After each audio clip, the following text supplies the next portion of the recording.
ومن تبعهم بإحسان إلى يوم الدين.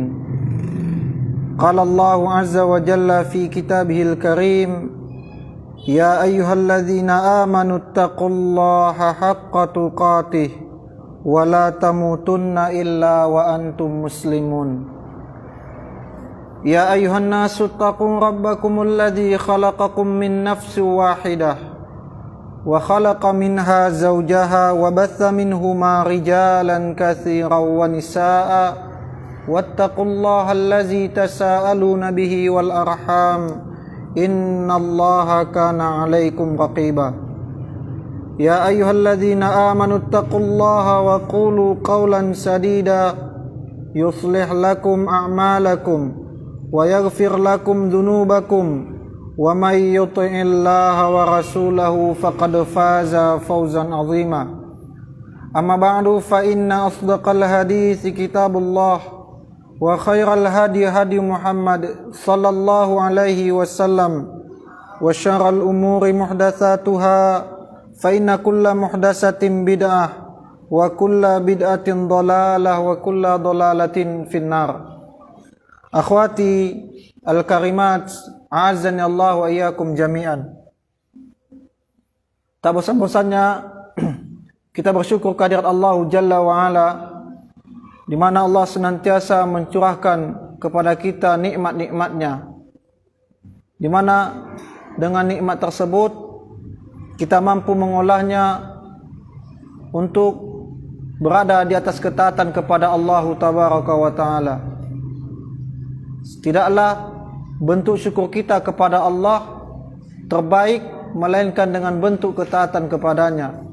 Allah Tabaraka wa Ta'ala mengantarkan kepada kita nikmat dan kita pun mengantarkan diri kepada Allah dalam bentuk ibadah kepadanya.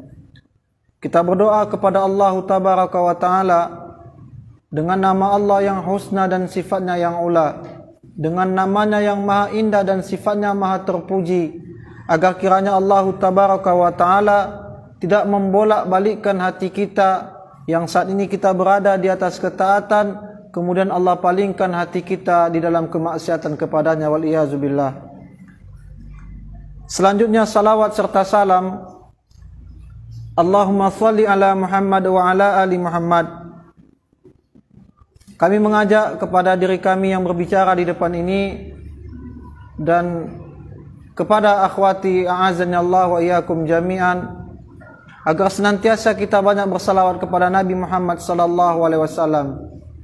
Di saat kita tidak mampu mengikuti sunnah Nabi sallallahu alaihi wasallam secara keseluruhan, kita berharap dengan salawat yang ikhlas yang kita lafazkan dari lisan-lisan kita, yang senantiasa kita basahkan lisan kita untuk bersalawat kepada Nabi sallallahu alaihi wasallam, kiranya itu dicatat sebagai amal saleh di sisi Allah Tabaraka wa Ta'ala, sekaligus disampaikan kepada Nabi sallallahu alaihi wasallam salam salawat dan kerinduan kita hanya untuk Nabi kita Muhammad sallallahu alaihi wa ala alihi wasallam. Allahumma salli ala Muhammad wa ala ali Muhammad.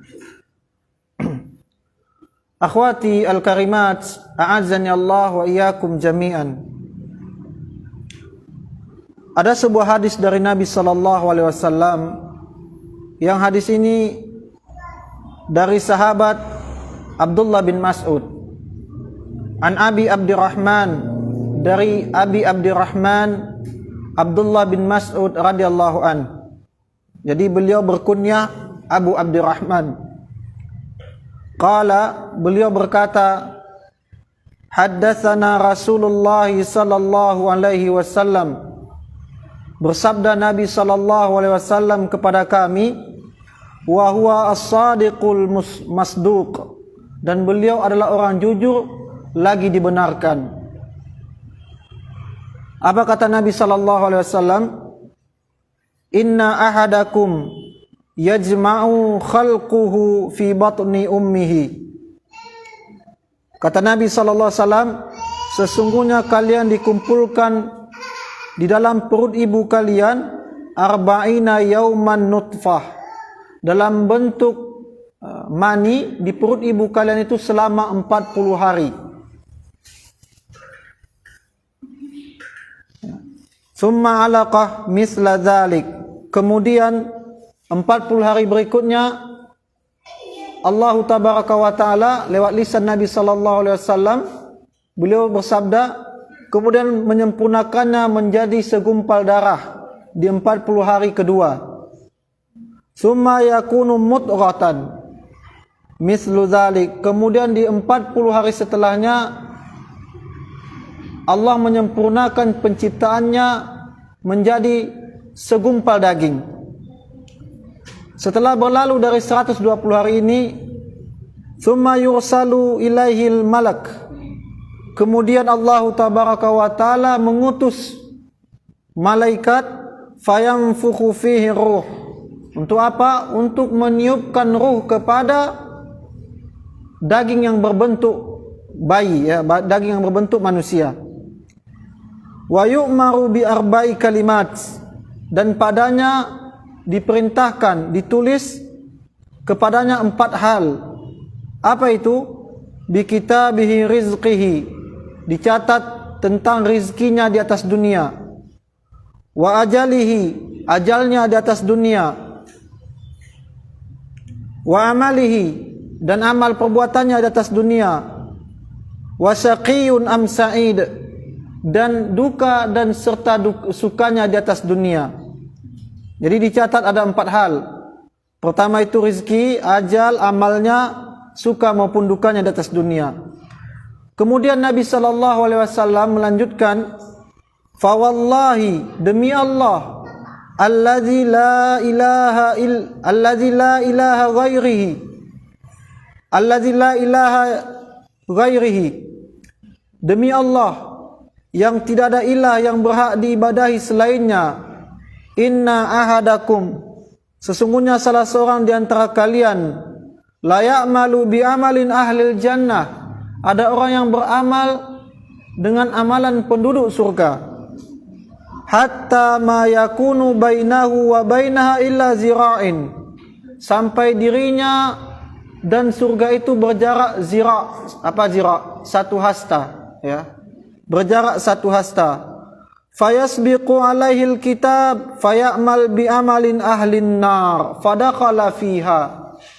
Kemudian kata Nabi sallallahu alaihi wasallam, ada orang yang beramal dengan amalan surga, kemudian setelah dekat jaraknya dengan surga itu sepanjang 1 hasta, kemudian di akhir hayatnya fayasbaqa minhu, Allah menetapkan padanya, mendahulukan takdirnya, dia beramal dengan amalan penduduk neraka, kemudian ia wafat di atas kemaksiatan dan Allah Subhanahu wa taala masukkan ia ke dalam neraka Allah. Wa inna, dan kemudian ada sesungguhnya, ahadakum la ya'ma bi amalin ahlin nar, ada orang yang beramal dengan amalan penduduk neraka, hari-harinya dia lewati dengan maksiat kepada Allah. Tak ada satupun maksiat yang ia tidak kerjakan, seluruh maksiat ia lakukan, baik minum minuman khamar, menyakiti tetangga, ya, namimah, riba dan lain-lainnya, ia lakukan setiap harinya. Hatta, kata Nabi, sampai ma yakunu bainahu wa bainaha illa zira', sampai dirinya dan neraka Allah itu berjarak 1 zira', 1 hasta. Fayasbiqu alaihi, kemudian Allah mendahului takdirnya. Fayasbiqu alaihil kitab fayamal bi amalin ahlil jannah fadakhala fiha. Kemudian ia di akhir hayatnya, menjelang akan wafatnya, ia melakukan amalia penduduk surga, kemudian ia wafat di atasnya, lantas Allah Subhanahu wa taala masukkan ia ke dalam surganya Allah tabaraka wa taala. Akhwati al-karimat, a'azzani Allah wa iyyakum jami'an. Lewat hadis ini membuat kita merinding, ya, membuat kita merinding. Kita akan menitik beratkan permasalahan terkait dengan di ujung-ujung hadis ini, ya, di mana, ya, sudah sangat jelas sekali telah kita sampaikan di awal bagaimana orang yang senantiasa beramal soleh semasa hidupnya, kemudian itu rusak, dia rusakkan atau itu rusak dikarenakan satu perbuatan, dan perbuatan inilah yang membuat ia keluar daripada rahmat dan ampunan Allah tabaraka wa taala. Tidak disebutkan apakah ia melakukan perbuatan kesyirikan, ya, tidak disebutkan. Jadi hadis ini membuat kita merinding. Bagaimana tidak merinding? Orang yang awalnya berada di atas ketaatan, tahu-taunya di akhir hayatnya ia termasuk, atau di Lauhil Mahfuz ia termasuk orang-orang yang binasa. Kita tentunya tidak berharap masuk dalam kelompok ini. Ya, kita berdoa kepada Allah agar dijauhkan dari kelompok orang-orang yang hari ini kita berada di atas ketaatan, kemudian di akhir-akhir hayat kita terjerumus dalam maksiat. Ya. Nanti kita akan jelaskan ke depannya bagaimana atau apa yang menyebabkan orang ini yang awalnya ia berada di atas ketaatan, kemudian Allah palingkan dia dari jalan keistiqomahan kepada Allah tabaraka wa taala. Dalam riwayat yang lain disebutkan juga dari hadis yang diriwayatkan oleh Imam Muslim, orang ini beramal sittina sanah, 60 tahun lamanya. Ya, jadi bukan waktu yang sebentar. Ya, dia beramal 60 tahun. Ya, tahu-tahu di akhir hayatnya ia termasuk orang yang merugi, termasuk orang yang mendapatkan azab dan murka Allah tabaraka wa taala. Lalu pertanyaan besarnya, apakah Allah tabaraka wa ta'ala zalim? Ya. Saya katakan sekali lagi, melalui hadis ini, apakah Allah tabaraka wa ta'ala zalim? Tentu kita menjawab dengan pasti bahwasanya Allah subhanahu wa ta'ala dijauhi dari sifat zalim. Ya. Tidak mungkin Allah akan zalim kepada makhluknya. Ya. Di mana Allah tabaraka wa ta'ala berfirman di dalam Al-Quran surat An-Nisa ayat ke-40. Ayat 40 surat An-Nisa, innallaha la yazlimu misqala dzarrah. Sesungguhnya Allah tidak akan menzalimi, ya, makhluknya walaupun itu dengan seberat zarrah, ya. Tidak akan Allah zalimi. Kemudian juga firman Allah tabaraka wa taala di dalam Al-Quran surat An-Nahl. Di Quran surat An-Nahl ayat 33. Allah tabaraka wa ta'ala berfirman, "Wa ma zalamahumullahu walakin kanu anfusahum yadhlimun." Dan tidaklah Allah tabaraka wa ta'ala zalim, walakin, akan tetapi, kanu anfusahum yadhlimun, mereka lah yang menzalimi diri mereka sendiri. Nah, ini cambuk bagi kita agar apa? Agar kita jangan merasa pede dengan amal. Sudah merasa beramal banyak, ya. Jangan sampai kita tertipu dengan amal. Oh, kita sekarang ini sudah banyak amalan kita, sudah banyak ngaji, ya, sering rutin kajian, sering sholat sunnah rawatib, menjaga amalia-amalia, ya. Terkadang kita tertipu dengan seperti ini.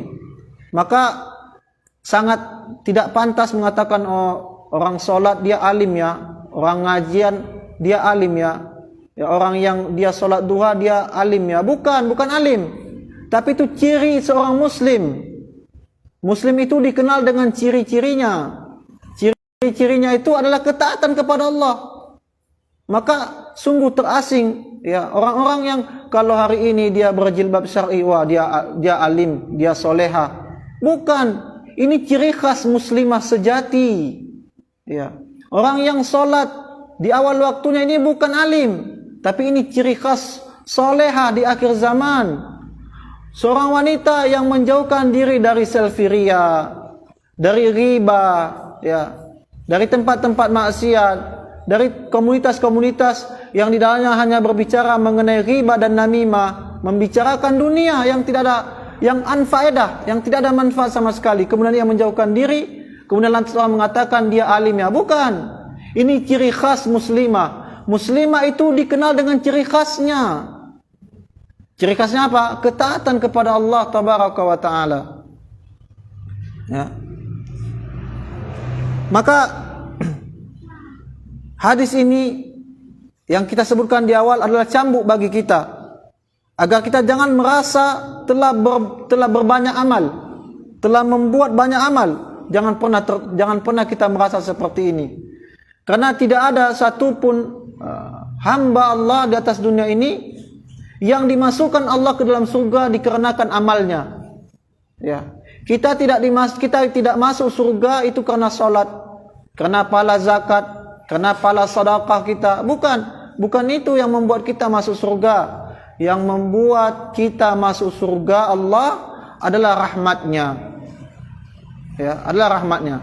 Ya, Ustaz katakan sekali lagi, tidak ada seseorang yang masuk surga dikarenakan solatnya, dikarenakan puasanya, dikarenakan zakatnya, dikarenakan amalia-amalia lainnya. Tidak. Seseorang masuk surga itu karena rahmat Allah tabaraka wa ta'ala. Lalu Ustaz, bagaimana dengan pahala sedekah, pahala salat, pahala siam? Bagaimana dengan itu Ustaz? Pahala ini yang menentukan derajat seseorang di dalam surga Allah tabaraka wa ta'ala. Ya. Maka pahala yang menentukan derajat seseorang di surga, akan tetapi yang menyebabkan seseorang masuk surga itu adalah rahmat Allah tabaraka wa ta'ala. Rahmat Allah. Itu tidak ada campur tangan kita di situ. Ya. Maka apapun bentuk amal soleh kita, apapun bentuk amal yang kita lakukan dalam bentuk ketaatan kepada Allah, itu bukan karena alim, tapi karena ciri khas kita sebagai seorang mukminah atau seorang yang mukmin. Nah, kemudian akhwati a'azzanallahu wa iyyakum jami'an, kita tidak bisa menjamin bahwasanya kita akan wafat di atas kebaikan.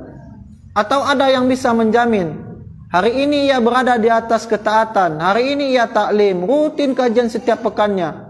Adakah jaminan bahwasanya ia akan wafat di atas ketaatan? Tidak ada yang tahu.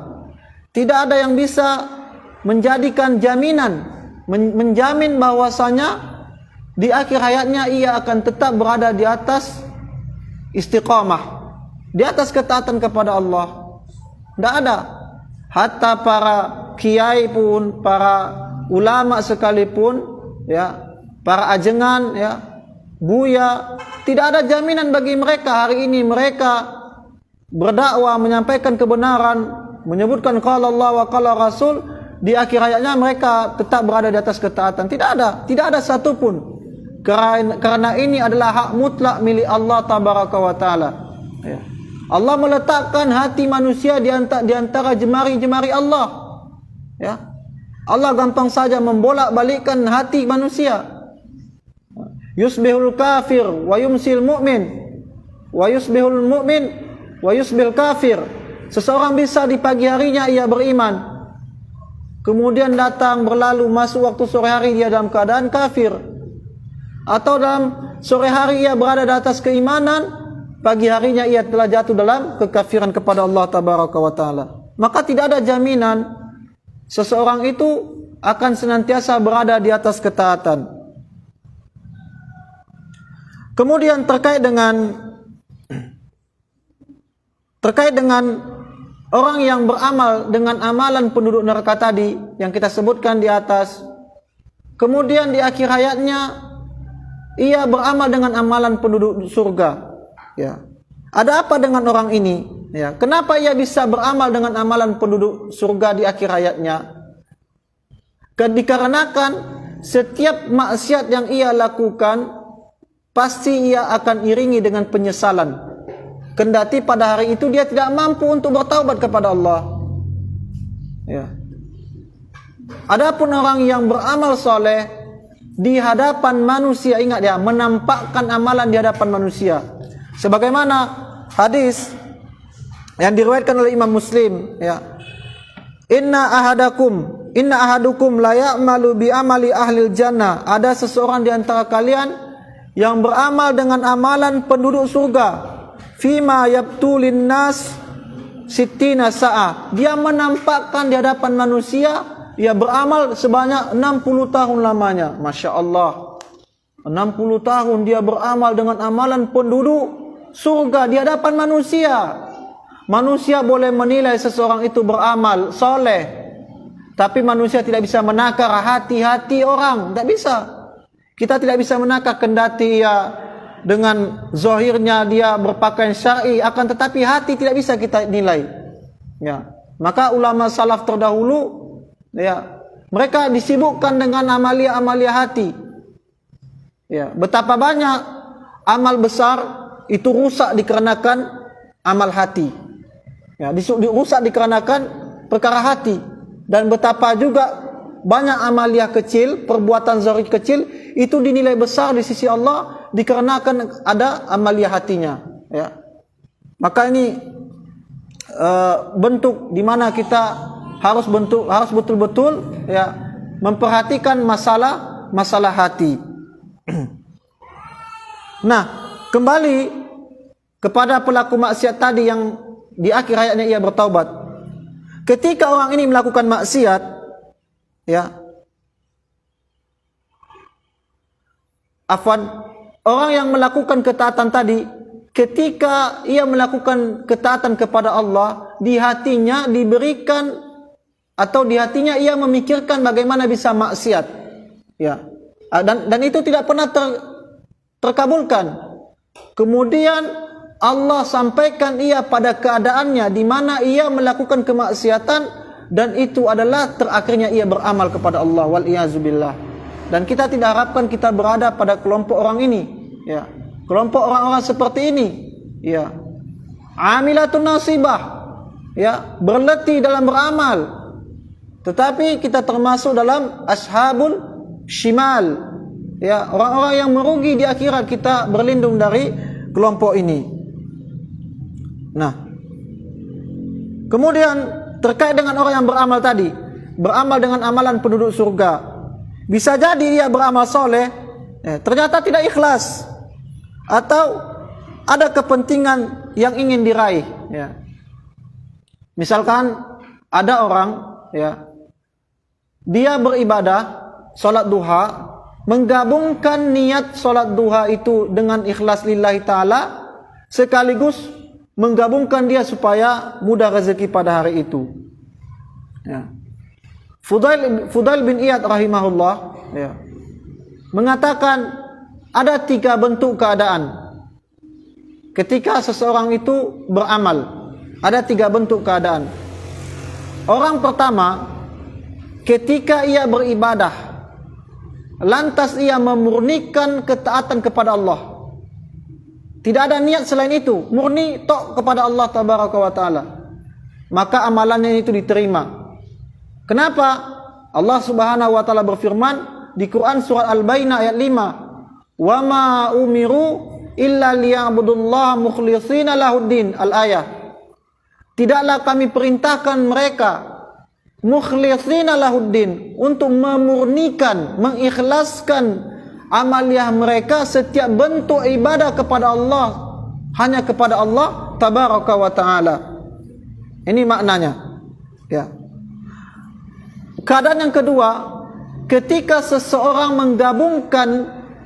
menggabungkan ikhlas lillahi ta'ala dan kemudian ada niat dunia di dalamnya.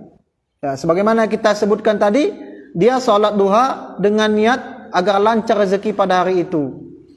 Maka Fudail ibn Iyad mengatakan at-tala amaluhu, maka akan berguguran amalnya, tidak berpahala, tidak juga berdosa. Ya, artinya sia-sia. Apa yang bisa kita lakukan sia-sia? Apa yang kita lakukan dengan sia-sia? Seperti kita menimba, ya, menimba air dengan ember yang pecah, yang bolong, ya. Yang ada kita letih, tetapi tidak dihitung amal kepada Allah tabaraka wa taala. Kemudian kondisi yang ketiga, ini yang parah, ya. Dia menggabungkan amaliyah akhirat, amaliyah ketaatan kepada Allah, ya, misalkan salat duha, dicampur dengan niat dunia, tapi lebih dominan niat dunianya. Ini jelas tidak diterima oleh Allah tabaraka wa taala, ya. Jelas tidak diterima. Kenapa? Wa ma umiru illa liya'budullaha mukhlishina lahuddin. Dan tidaklah kami perintahkan mereka untuk mengikhlaskan di setiap ibadah kepada Allah Jalla wa'ala, ya. Nah, jadi beramal soleh ternyata tidak ikhlas. Atau kondisi yang kedua dari orang yang beramal soleh kemudian di akhirnya ia berada di dalam neraka Allah adalah orang yang beramal tapi ia memiliki perasaan ujub, ya, bangga dengan amal. Oh, saya ini sudah jilbab besar, fulanah yang baru ngaji, dia jilbabnya kecil. Ada rasa bangga, ya. Terkadang itu tidak diucapkan, tetapi dengan mimik ekspresi tidak mau orang yang baru ngaji nggak mau didekatin misalkan. Nah ini hati-hati, ya. Ini banyak juga terjangkit kepada para penuntut ilmu, ya. Maka tipu daya syaitan itu, makar syaitan itu sangat halus. Akhwati a'azanillah wa iyyakum jami'an. Orang yang baru ngaji itu didekati, ya. Ya, diakrabin. Jangan kita orang baru datang ngaji kita menjauh, jangan kita dekati, ya. Tampakkan, ya, akhlak kita sesama muslimah, berikan senyum terbaik kita kepada orang-orang yang baru ngaji, baru kajian, ya, berbaik, berikan akhlak yang terbaik kepada mereka. Ya. Jadi orang yang beramal tapi ujub, bangga dengan amal, sombong dia karena dia telah melakukan amalia yang tidak bisa dilakukan oleh sahabat-sahabatnya misalkan. Ya. Oh, saya bisa sholat malam continue setiap malam. Ya, si fulana tidak bisa. Ya, hati-hati, ya. Kenapa? Karena iblis itu terusir dari surga itu dikarenakan satu amal, satu dosa, afwan. Iblis itu terusir dari surga itu dikarenakan satu amal, satu dosa, yaitu aba, ya, wastakbar, sombong dan angkuh, enggan ia untuk taat kepada Allah. Ya. Allah tabaraka wa taala katakan kepada Adam, kepada para malaikat untuk sujud kepada Adam. Wa iz qulna lil malaikati isjudu li adama fasajadu illa iblis aba wastakbar. Al-Baqarah ayat 34. Apa kata Allah? Ketika Allah memerintahkan para malaikat untuk sujud kepada Adam dalam bentuk ketaatan, bukan ibadah, ya. Karena ada orang-orang yang mentakwilkan Al-Quran, mereka katakan sesungguhnya iblis itu lebih bertauhid daripada Adam. Afwan, iblis lebih bertauhid daripada manusia. Kenapa? Karena iblis tidak mau sujud kepada Adam. Kita katakan bahwasanya sujudnya malaikat kepada Adam bukan dalam bentuk seperti sujudnya kita kepada Allah, bukan, tapi sujud dalam bentuk mentaati perintah Allah tabaraka wa taala. Nah, jadi harus dibedakan. Jadi ada orang-orang liberal yang rusak akalnya, yang terkena subhat, dia katakan iblis itu lebih bertauhid daripada manusia. Karena iblis tidak mau sujud kepada Adam, ya. Wa iz qulna lil malaikati isjudu li adama fasajadu illa iblis, kata Allah. Ketika diperintahkan para malaikat untuk sujud kepada Adam, maka ada satu makhluk yang enggak mau sujud. Siapa itu? Iblis laknatullah. Apa kata Allah? Aba wastakbar wa kana minal kafirin. Sesungguhnya iblis itu adalah makhluk Allah yang kafir. Ya. Di lain ayat, ya, Allah Subhanahu wa taala berdialog kepada iblis, ya. Apa yang membuat engkau tidak sujud kepada Adam?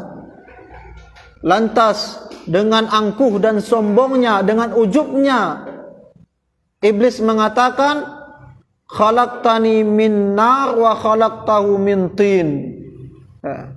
Kata iblis, sesungguhnya engkau ciptakan dari api, sementara Adam engkau ciptakan ia dari tanah. Ya, lihat bagaimana dia menolak perintah Allah dengan sombong dan angkuhnya, ya. Maka orang yang hari ini ia menolak dalil ketika datang kepadanya pengharaman musik. Oh, enggak apa-apa, yang penting musik Islami. Sesungguhnya ia telah mengikuti sunnah iblis di dalam menolak dalil. Di dalam menolak dalil, ya. Oh, enggak apa-apa musiknya Ustaz, yang penting musik Islami. Dia tolak dalil tentang pengharaman musik menggunakan akal, dan ini adalah mengikuti sunnahnya iblis laknatullah alaih. Ya, menolak dalil dengan akal. Kita tidak tahu apa yang terbaik untuk kita sampai Allah memberikan hal itu kepada kita. Hatta diri kita, kita tidak tahu apa yang terbaik untuk diri kita. Tetapi Allah tabaraka wa ta'ala maha tahu. Allah lebih tahu apa yang terbaik untuk kita, ya, untuk kita. Maka apa bisa jadi itu tidak baik menurut kita, tetapi itu di sisi Allah itu kebaikan. Bisa jadi pula sebaliknya, apa yang menurut kita itu baik, tetapi di sisi Allah itu merupakan keburukan kepada kita. Nah, maka terkait sombong ini, akhwati a'azzani Allah wa iyyakum jami'an. Sombong itu termasuk dosa besar apa bukan? Dosa besar. Kira-kira kalau ada orang yang memiliki ujub, dia beramal soleh, dia sholat, dia puasa, dia sedekah, tahu-tahu dia meninggal dalam keadaan ujub. Kira-kira husnul khatimah atau su'ul khatimah? Su'ul khatimah, ya. Su'ul khatimah, jelas su'ul khatimah. Karena sombong itu hanya pakaian Allah. Sombong itu hanya pakaian Allah. Tidak pantas seorang hamba memakai pakaian kesombongan. Apa yang bisa kita banggakan dengan kita di atas dunia yang kecil dibandingkan makhluk Allah yang lain yang lebih besar? Ya, kita tidak lebih besar dari gunung. Kita tidak lebih besar dari rumah, ya. Dengan makhluk Allah yang lain, ya, dengan hewan gajah, kita tidak lebih besar. Lalu apa yang kita sombongkan di atas dunia ini? Tidak ada. Tidak ada yang bisa kita sombongkan. Hari-hari kita membawa kotoran, ya. Siapapun bentuk orangnya, di satu jengkal pun kita membawa WC berjalan. Tidak ada yang bisa kita banggakan di atas dunia ini. Tidak ada. Hari-hari kita membawa WC berjalan. Ketika kita masuk ke dalam kubur, berlalunya beberapa hari, apa yang terjadi di atas tubuh kita yang kita sombongkan di atas dunia ini, akhwati a'azzani Allah wa iyyakum jami'an. Akan terjadi pembusukan secara ilmiah, ya, pembusukan. Dan pembusukan yang pertama terjadi itu atas tubuh kita adalah pada perut dan kemaluan. Apa yang kita banggakan? Tidak ada. Kita merasa cantik itu dikarenakan olesan bedak. Kita merasa anggun itu dikarenakan baju. Kita dikarenakan nampak wangi itu dikarenakan parfum. Setelah kita menjadi jasad, ya, yang tampak tidak ada lagi kemewahan di atas tubuh kita. Lalu apa yang bisa kita sombongkan? Kita tidak bisa hidup tanpa manusia yang lain, tidak bisa. Tidak ada satupun orang di dunia ini, hatta sekalipun raja, ketika ia akan wafat, ia akan berjalan sendiri menuju pembaringannya. Ia akan berjalan menuju tempat pemandiannya. Ia akan berjalan menuju ke tempat liang lahatnya. Tidak ada. Tidak ada satupun makhluk yang tidak membutuhkan orang-orang di sekitarnya. Lalu apa yang kita sombongkan? Kesombongan hanyalah milik Allah tabaraka wa ta'ala. Ya. Maka sombong itu adalah termasuk dosa besar. Dosa besar. Ya. Dan ini tidak sedikit terjadi di kalangan para talibul ilm. Di kalangan para penuntut ilmu agama. Kita harus hati-hati dalam perkara ini. Ya. Mati di atas kesombongan adalah su'ul khatimah. Maka ada 3 poin. Ya. Di mana kita mesti, pertama itu supaya kita terus istiqomah sampai akhir hayat. 3 poin penting yang dimana kita harus mempelajari ini, ya, memegang ini dengan erat, dimana kita harus istiqomah sampai akhir hayat. Ya, pada kajian kita di beberapa pekan sebelumnya kita telah membahas tentang bagaimana istiqomah di akhir hayat. Ya, di antara caranya itu adalah senantiasa berdoa kepada Allah, ya, memperbanyak teman-teman yang salihah, ya. Kemudian tidak boleh kita berbangga dengan amal, ya, sebagaimana yang kita sebutkan juga di awal tadi. Yang kedua, kita jangan sampai tertipu dengan banyaknya amal. Jangan sampai tertipu dengan banyak amal, ya. Kita melihat orang yang belum berhijrah, ketahuilah akhwati a'azzani Allah wa iyyakum jami'an, kita dahulunya seperti mereka sampai Allah mengangkat derajat kita menuju jalan yang penuh dengan ilmu, ya, jalan keistiqomahan. Dahulunya kita tidak seperti ini. Kita memiliki masa kelam, kemudian Allah memberikan hidayah kepada kita. Oleh karena itu tidak pantas kita menganggap remeh orang-orang yang belum berhijrah. Allah meletakkan kita di atas seperti ini, sangat gampang bagi Allah juga untuk palingkan kita kembali kepada jalan sebelumnya. Dan kita khawatir orang-orang yang awalnya ia berada di atas ketaatan, kemudian Allah palingkan hatinya, belokkan hatinya ke dalam maksiat. Apa kata Allah? Falamma zaghu azaghallahu qulubahum. Orang yang awalnya ia mendengarkan nida'ur Rahman, panggilan Allah di atas ketaatan, kemudian Allah palingkan hatinya lagi. Dan itu adalah seburuk-buruk keadaan, dan bisa jadi keadaannya lebih buruk daripada sebelum ia hijrah kepada Allah tabaraka wa ta'ala. Waliyazubillah. Maka jangan pernah tertipu dengan amal. Yang ketiga, agar kita memperbaiki apa yang ada di dada-dada kita, di hati-hati kita. Perbaiki, ya. Para ulama salaf, para salafus saleh itu sangat hati-hati betul, ya. Dalam masalah hati ini, ya. Sebagaimana ada sebuah riwayat seorang sahabat yang bernama Hanzalah, ya. Beliau mendatangi Abu Bakar As-Siddiq radhiyallahu an. Ya. Apa kata beliau? Qad Hanzalal munafiq. Ya, sesungguhnya Hanzalah munafik, kata beliau. Ya, lihat bagaimana ini pelajaran penting ya dari kisah ini. Hanzalah munafik, Hanzalah nifak. Kenapa? Kata Abu Bakar. Karena ketika berada di sisi Nabi, saya seperti orang-orang yang cinta akhirat, ya, tidak mau menjerumuskan diri dalam keadaan maksiat kepada Allah. Tapi ketika berada di sisi keluarga, seolah-olah itu tadi yang di atas di sisi Nabi tadi, apa wejangan dari Nabi itu terlupakan. Maka ketika Abu Bakar radhiyallahu anhu mendengarkan ini, apa kata Abu Bakar? Kalau begitu saya sama juga. Saya juga seperti itu, wahai Hanzalah.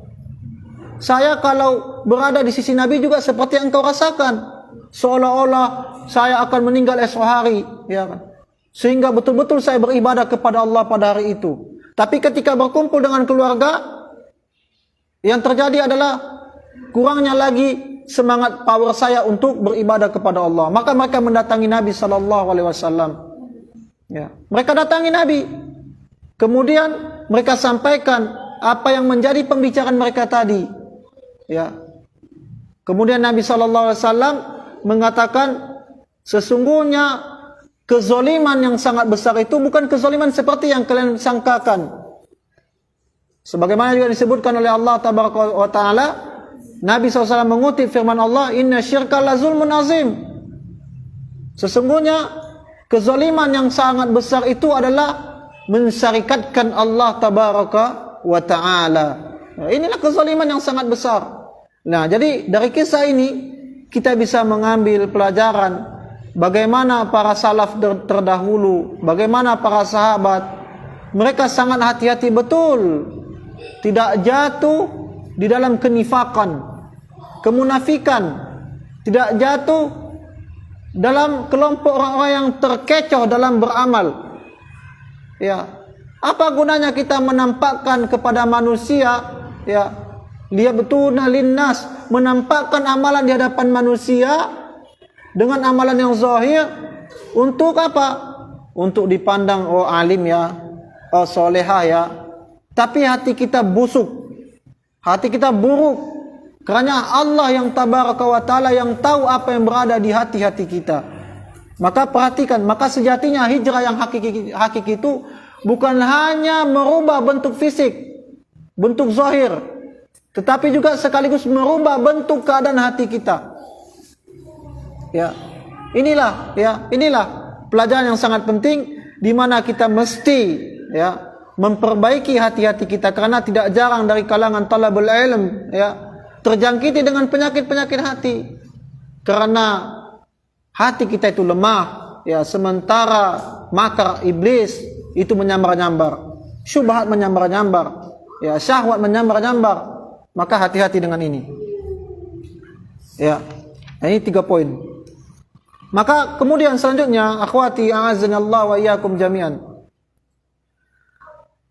Nah, terkadang kita sibuk dengan amalan zahir, ya. Kemudian sampai melupakan perkara amal-amal hati. Karena di dalam amalan hati itu ada penyakit-penyakit yang menggerogotinya. Ada sum'ah, ada ujub, ada riya, ya. Ada hasad, ada dengki, ada iri, ya.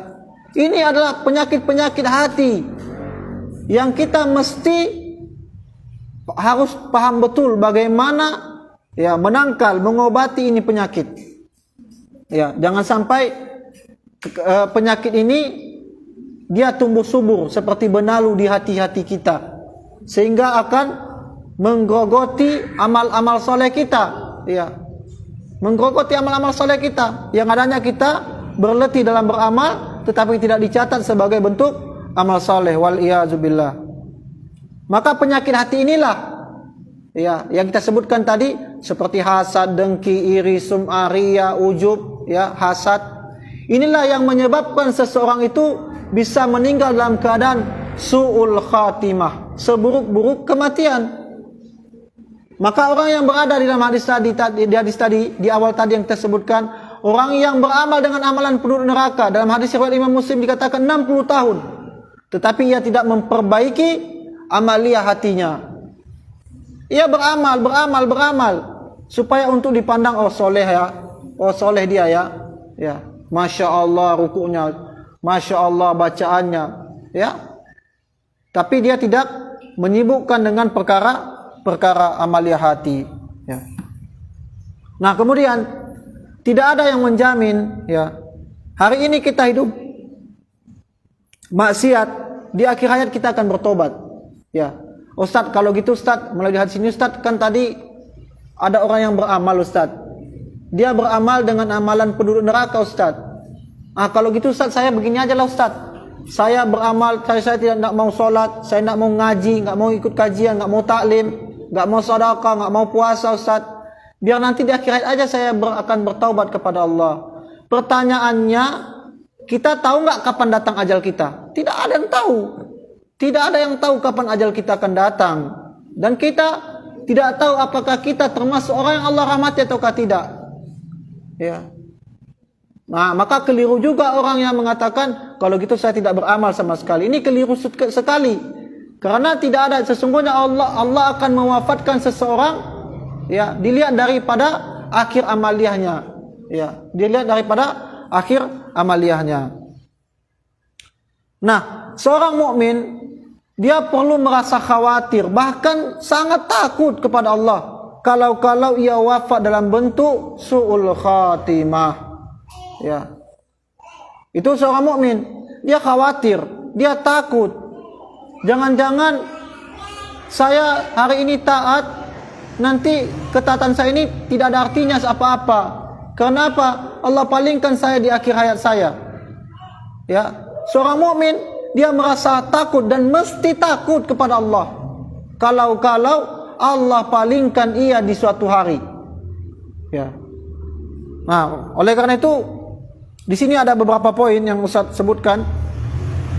Agar apa? Agar kita wafat di atas kebaikan. Ya, ada beberapa poin. Ya, kita akan sebutkan beberapa poin agar kita wafat di atas kebaikan atau wafat di atas husnul khatimah. Ya, sebaik-baik penutup kematian. Yang pertama, supaya kita bisa wafat di atas kebaikan, biasakanlah ketaatan dalam hidup kita. Dan jangan biasakan di atas maksiat, ya. Artinya kita mesti membiasakan ketaatan. Kendati ketaatan itu diawali dengan keterpaksaan, ya. Biasakan kita berada di atas ketaatan, paksa dia. Kenapa masuk surga itu mudah, itu murah, kita sulit, tetapi masuk neraka itu berbayar, kita mau. Ya. Kita masuk neraka berbayar. Orang yang masuk neraka, dia kalau mau judi keluar uang, dia kalau mau pergi ke tempat maksiat dia keluar uang, dia mau berjudi, minum minuman khamar dia keluar uang. Tapi untuk salat tidak keluar uang. Tapi tak mau. Dalam perkara maksiat keluar berhamburan uang dia rela, ikhlas. Tapi dalam bentuk perkara agama dia tidak mau dan enggan. Maka paksa agar apa? Agar ini menjadi sebuah kebiasaan kita, ya. Dan jangan membiasakan kita di atas kemaksiatan, ya. Awalnya kemaksiatan ini terjadi itu dikarenakan kita menganggap sepele sebuah dosa yang kita lakukan, ya. Maka jangan kita menganggap sepele, kemudian biasakanlah terus kita berada di atas ketaatan. Maka kenapa? Kasih ya. Karena sebab bisa itu karena biasa. Kita mampu itu karena biasa. Ya, kita bisa sholat itu karena biasa. Kita menggunakan hijab syar'i awalnya itu mungkin ada perasaan yang gimana dilihat orang, ya. Tapi dengan sering waktu kita akan menjadi biasa. Ya, awal-awalnya seperti itu. Karena demikianlah huffatil jannah bil makari wa huffatin nar bis syahawat.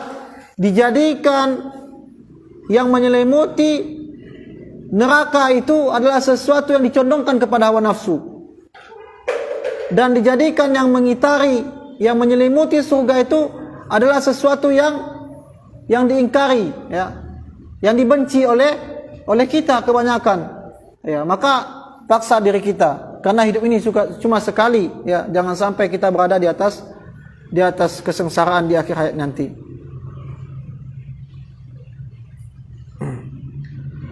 Ini yang pertama. Yang kedua, agar kita wafat di atas kebaikan dan ketaatan tentunya, ya, sebagaimana yang kita sebutkan tadi, agar kita jangan pernah tertipu dengan banyaknya amal. Dengan banyaknya amal, jangan pernah tertipu dengan banyaknya amal, ya. Nah, ini sudah kita jelaskan tadi, ya. Kita banyak beramal sehingga meremehkan maksiat. Hati-hati. Hati-hati. Sebagaimana Nabi SAW bersabda dari sahabat Abu Hurairah, yang hadis ini diriwayatkan oleh Imam Ahmad dalam Mustadraknya, an Abi Hurairah radhiyallahu anhu qal, dari Abi Hurairah radhiyallahu anhu qal, beliau berkata, qala rajulun, berkata seorang laki-laki, ya Rasulullah, wahai Rasulullah, inna fulanah yuzkaru min kasrati salatiha, sesungguhnya ada seorang fulanah, seorang muslimah, ya, dia senantiasa melakukan salat yang banyak, wa siyamiha, dan dia juga melakukan puasa, wa sadaqatiha, dan dia juga bersedekah. Disebutkan kepada Nabi 3 amaliyah besar di sisi Allah tabaraka wa taala: salat, puasa, dan sedekah yang dilakukan oleh seorang fulanah. Ghairi annaha tu'zi jiraniha, ya, akan tetapi dia memiliki kebiasaan perbuatan senantiasa menyakiti tetangganya. Bilisaniha, dengan lisannya tajam seperti pedang, bahkan lebih tajam dari pedang. Apa kata Nabi? Qala hiya finnar, sesungguhnya fulanah tersebut berada di atas neraka Allah tabaraka wa taala. Nah, akhwati fillah, azanallahu wa iyyakum jami'an. Lihat bagaimana orang yang dia banyak beramal, kemudian dia memiliki satu kebiasaan buruk dan jelek, satu dosa, satu perkara, yakni menyakiti tetangga dengan lisannya. Bukankah Nabi SAW telah berwasiat kepada kita untuk berbaik akhlak kepada tetangga? Apa kata Nabi SAW? Man kana yu'minu billahi wal yaumil akhir falyukrim jarah. Barang siapa beriman kepada Allah dan hari akhir, maka muliakan tetangganya. Ya, maka jangan pernah menyepelekan perkara bertetangga, ya. Jangan pernah menyepelekan. Nah, jangan kita tertipu dengan banyaknya amal, ya. Seseorang yang tertipu dengan banyaknya amal, dia akan jatuh dalam kesombongan kepada Allah, ya. Sombong jatuhnya. Orang yang tertipu dengan amal, dia akan jatuh dalam ranah kesombongan kepada Allah, menganggap itu baik. Kasih ya. Nah, kenapa? Ya, sebagaimana yang kita sebutkan di awal tadi, siapa yang pertama kali mengatakan aku lebih baik? Siapa yang pertama sekali mengatakan aku lebih baik dari dia? Iblis. Maka orang yang mengatakan saya lebih baik dari dia, kendati tidak diucapkan dengan lisan, tetapi amal dia menunjukkan seperti itu. Ekspresinya mengatakan, saya lebih baik dari fulana. Sesungguhnya dia telah mengikuti sunnah iblis dalam perkara ini. Bukankah kibr itu, sombong itu, kata Nabi, adalah batarul haq wa ghamtun nas. Al-kibr batarul haq, menolak kebenaran dan merendahkan manusia. Ya. Maka jauhi, ya, iyakum, jauhi oleh kalian merendahkan manusia, terlebih orang yang baru ngaji, menganggap sepele mereka yang bermaksiat, ya. Karena dahulunya kita berada di atas jalan mereka, kemudian datanglah hidayah kepada Allah dan Allah memuliakan kita di atas manhaj salaf ini.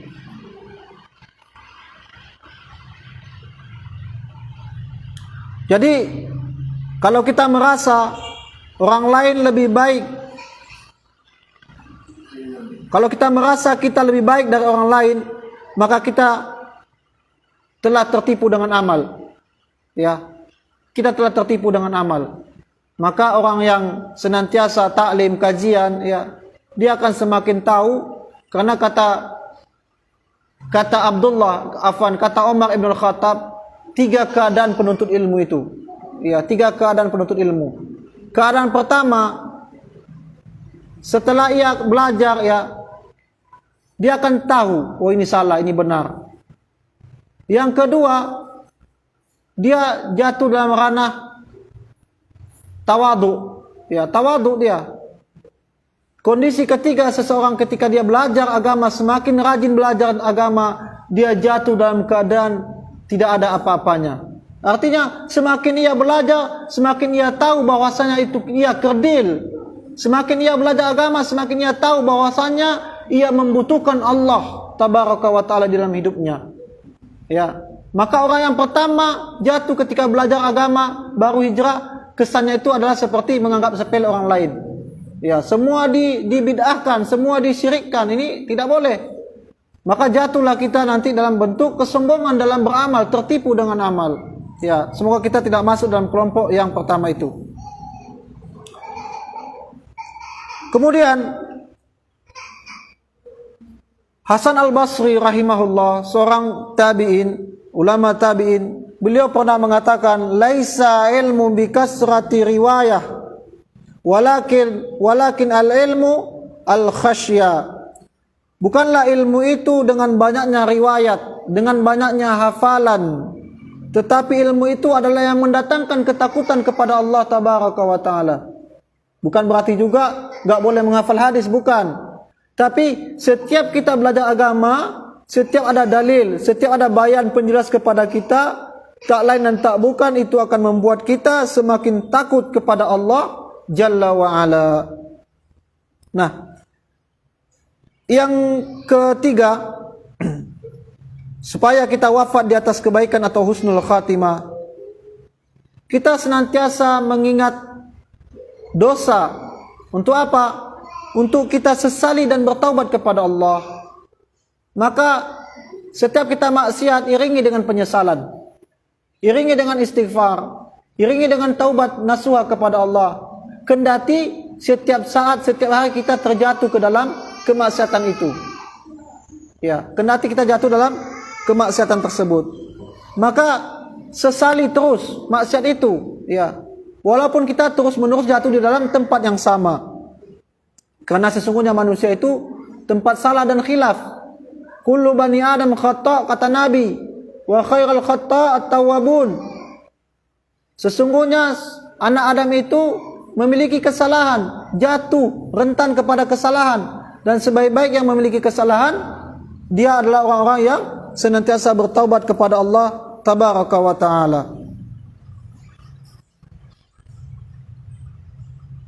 Yang keempat, itu banyak berdoa kepada Allah supaya hati kita ditetapkan di atas iman. Banyak berdoa kepada Allah supaya hati kita ditetapkan di atas iman. Hatta Nabiullah Yusuf alaihi salam, ya, yang Allah abadikan dalam Al-Quran, Quran surah Yusuf ayat 101. Tawaffani musliman wa alhiqni bis salihin.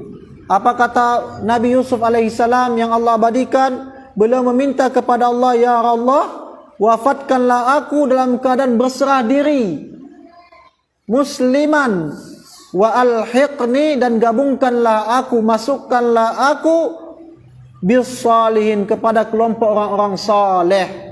Ya. Nabi Yusuf saja meminta agar beliau dimasukkan dalam keadaan berserah diri kepada Allah. Konon lagi kita yang bukan nabi dan rasul, konon lagi kepada kita yang bukan yang tidak maksum, yang tidak diampuni, tidak ada jaminan diampuni kesalahan kita yang telah lalu dan yang akan datang. Tentu itu lebih banyak lagi kita meminta ampun kepada Allah Jalla wa Ala. Yang kelima, ya, di antara supaya kita bisa meninggal dalam keadaan husnul khatimah adalah memiliki teman-teman yang saleh, ya, teman-teman karib yang saleh.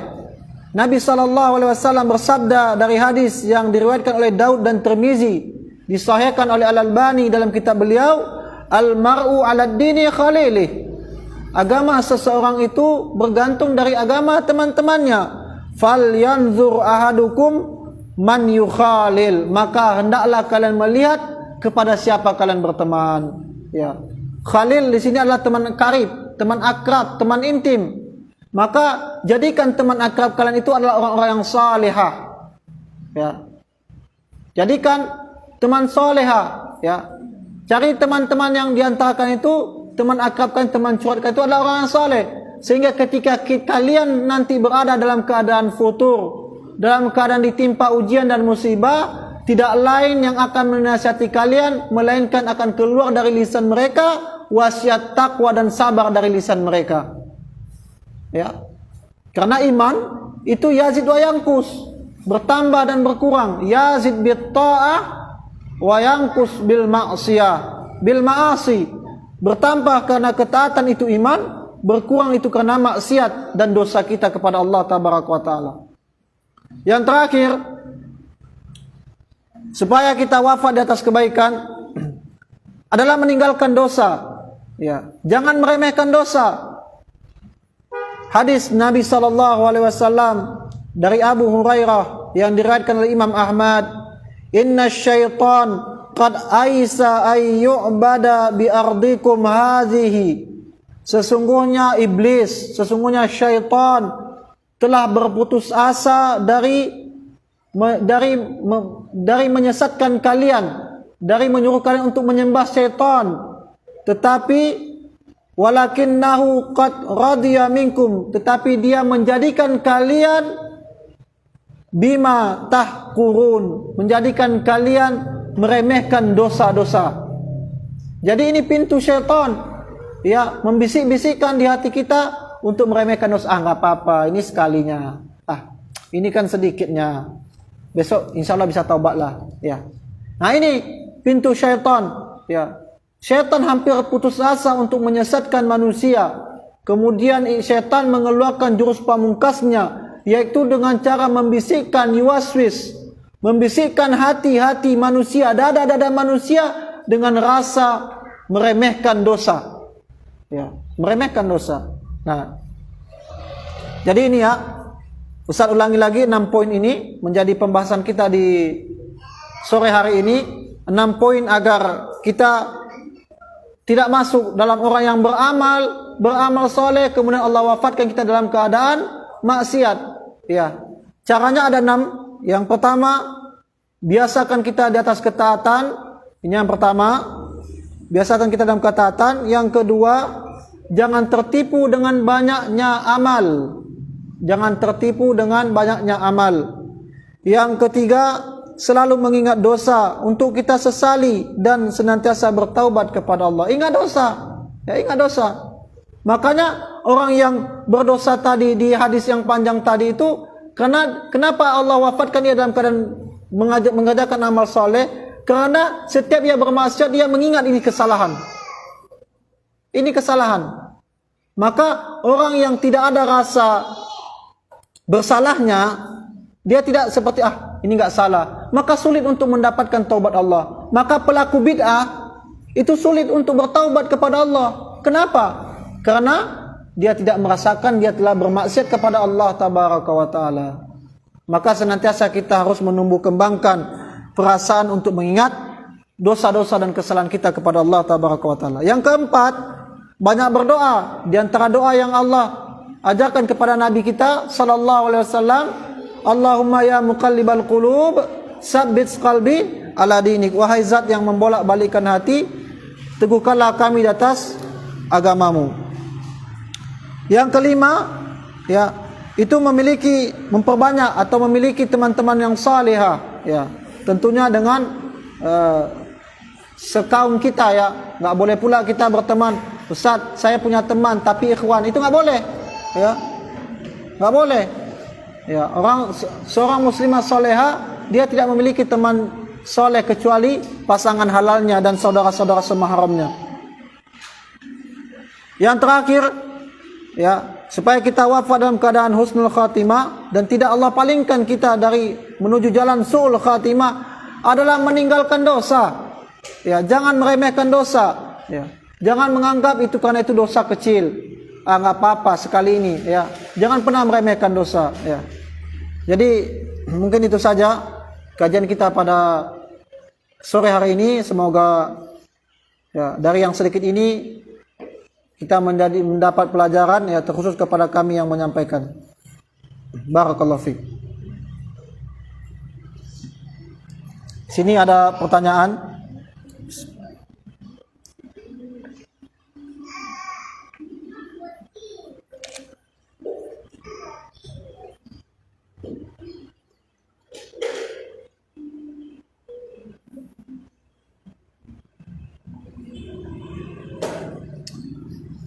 Bismillah.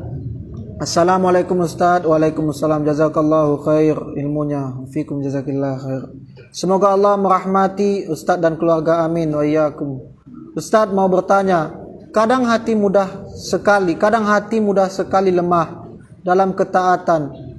Terus menerus ia mudah melemah karena hal-hal apa yang ia dengar dan dilihat. Bagaimana cara menghilangkan dan tips agar hati selalu terjaga? Ya. Di antara bentuk agar kita berada di atas ketaatan, ya, salah satunya sebagaimana yang kita lakukan saat sekarang ini, menuntut ilmu agama, ya. Salah satu cara agar kita senantiasa berada di atas ketaatan. Seseorang di dalam beramal dia memiliki masa-masa futur, ya. Orang kalau dalam beragama, beribadah, dia memiliki masa-masa lemah, ya. Ketika kita berada pada masa-masa lemah, senantiasa kita mengingat kembali keadaan kita ketika kita pertama sekali berhijrah. Ya. Nah, sebagaimana yang kita sebutkan tadi, al-iman yazid wa yanqus. Iman itu bertambah dan berkurang. Bertambah karena ketaatan kepada Allah.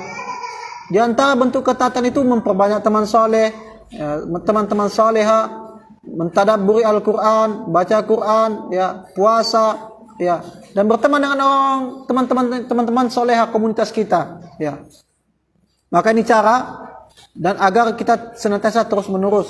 Dan di antara juga yang cara paling ampuh untuk berada di level keimanan 100%, yang ini sering sekali kami sampaikan, akhwati a'azani Allah wa iyyakum jami'an. Kita berada di bayang-bayang mereka yang telah meninggal dunia, di angan-angan mereka yang telah meninggal dunia. Betapa banyak orang-orang yang meninggal dunia hari ini, detik ini, di saat kita mendengarkan taklim dan kajian ini, ya, mereka menangis. Mereka berharap kepada Allah, tapi tidak Allah dengarkan harapan dan pinta mereka. Dahulu mereka tidak pakai hijab di atas dunia. Siapa mereka? Mereka yang Allah tengah azab di alam kubur mereka, yang mendapatkan azab kubur, ya. Dan banyaklah belajar, banyaklah membaca hadis-hadis tentang peringatan-peringatan kepada khususnya kepada kaum wanita, ya. Janganlah kita menjadi sebab pintu fitnah, sebab seseorang laki-laki itu berdosa kepada kita, ya. Maka dari hal seperti ini akan membuat iman kita semakin kokoh dan kuat. Barakallahu fiik. Bismillahirrahmanirrahim. Apa hukumnya perkataan sombong terhadap orang sombong adalah ibadah? Ya. Mohon penjelasannya Ustaz. Taib, ini adalah pernyataan ya keliru ya. Pernyataan sombong kepada orang sombong adalah ibadah ya atau sedekah ya. Maka ini tidak benar ya. Tidak benar. Nabi SAW tidak mengajarkan kita untuk sombong. Sebagaimana yang kita awali dengan pernyataan tadi di awal kajian kita, sombong itu pakaian Allah. Sombong pakaian Allah. Tidak berhak seorang hamba, hatta itu Nabi, memakai pakaian kesombongan di atas dunia ini. Hanya Allah yang sombong. Maka mengatakan oh kita sombong kepada orang sombong ini tidak dibolehkan. Nabi SAW tidak pernah sombong kepada orang yang menyombongi beliau. Nabi SAW tidak pernah sombong kepada orang yang mengintimidasi beliau, yang membuli beliau, tidak. Tetapi senantiasa beliau berakhlak dengan akhlakul karimah. Wa kana khuluqahul Quran, dan akhlaknya Nabi SAW itu adalah akhlaknya Al-Quranul Karim. Ya, maka ini pernyataan yang keliru.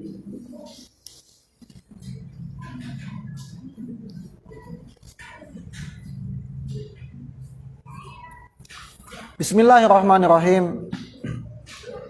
Bagaimana luasnya rahmat Allah sampai-sampai pelaku maksiat yang tidak ada satu pun dosa ia telah lakukan, lalu masih juga Allah berikan kesempatan bertaubat dan ampunan bagi dia. Iya, sebagaimana yang kita sebutkan tadi, hati kita ini tidak ada yang tahu. Ampunan dan bala itu hanya milik Allah. Ya, hati kita tidak tahu. Yang tahu hati-hati ini adalah Allah Tabaraka wa Ta'ala. Ya.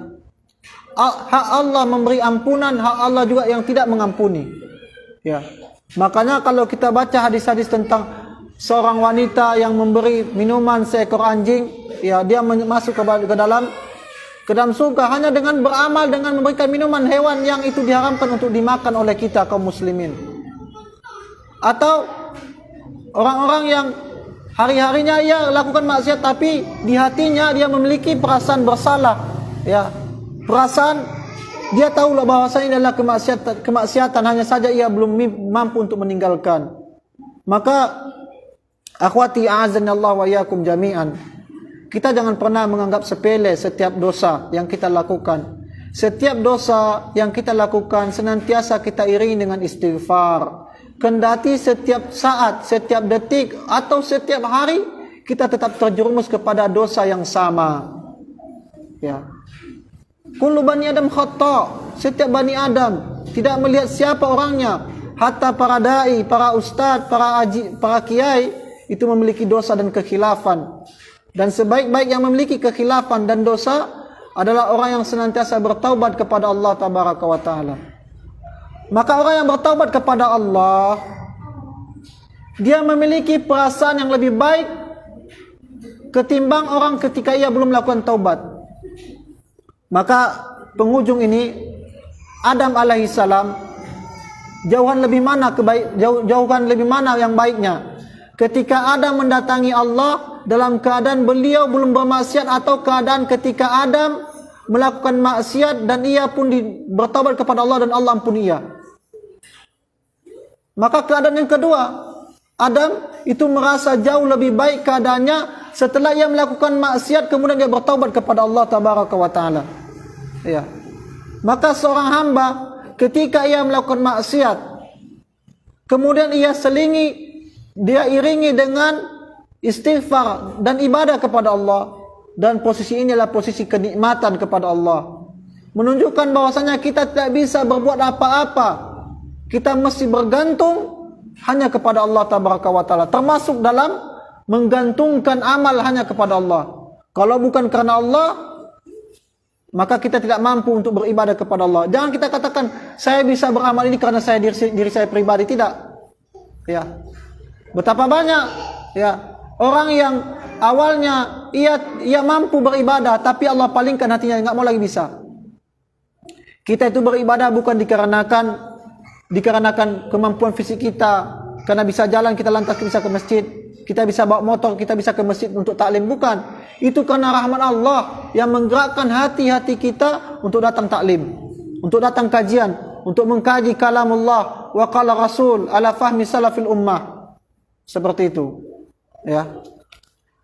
Ya, mungkin itu saja kajian kita pada sore hari ini. Mungkin itu saja dari kami. Benar itu datang dari Allah, salah itu dari kelemahan ilmu kami. Wa sallallahu ala nabina Muhammadin wa ala alihi wasallim. Subhanakallahumma wa bihamdika asyhadu an la ilaha illa anta astaghfiruka wa atubu ilaik. Assalamualaikum warahmatullahi wabarakatuh.